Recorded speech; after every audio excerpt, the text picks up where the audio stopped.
Hey friends, thanks so much for checking back on my channel. Today I wanted to just go through the steps on how to solve a basic long division problem. All right, so here you see that we have 492 divided by 6. What you want to do is you want to start with your divisor outside of the box and ask yourself, how many times can that number, that divisor, go into my first number here, which is 4? Can 6 go into 4? Well, 6 is a bigger number, right? So can I put it into 4? No, we can't do that.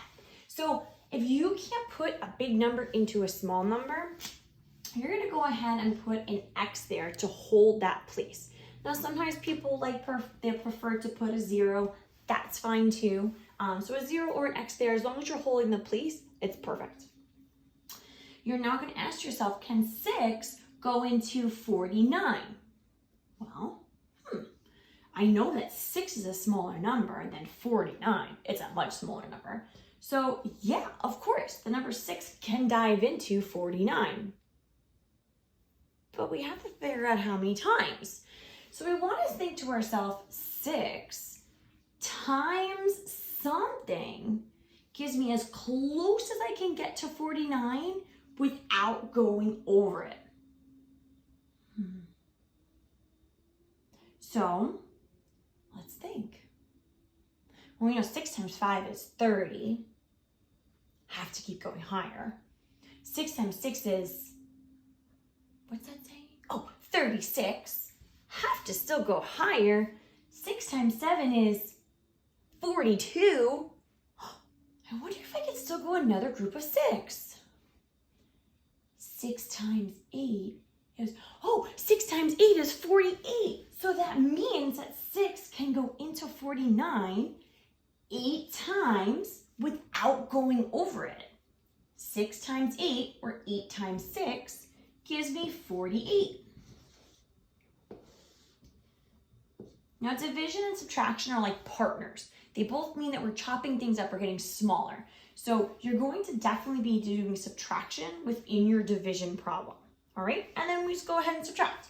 So 9 minus 8 is 1. 4 minus 4 is 0. Now again, some people like to put the 0 there, but you don't have to.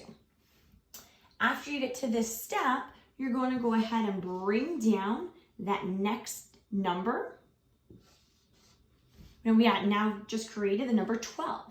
And we have to repeat all those steps over again. So if we now think 6 goes into 12, how many times without going over it? 6 times something gives me close to 12, if not exactly that number, without going over it. Well, I know that 6 times 1 gives me 6. So 6 times 1, 2. 6 times 2 gives me 12. Oh my goodness. So I have to make sure that 2 goes up in my quotient. So 6 times 2, or 2 times 6, gives me 12. It's kind of like the same number one exactly. I subtract these out, and now I get 0. And now I've completed my problem because I've gotten to 0 down here, which means my quotient, or my answer, is 82. So 6 goes into 492 82 times. That's a lot of 2's, but good job. Please don't forget to like this video and subscribe to my channel, and keep checking back, and I'll have lots more things to help you learn.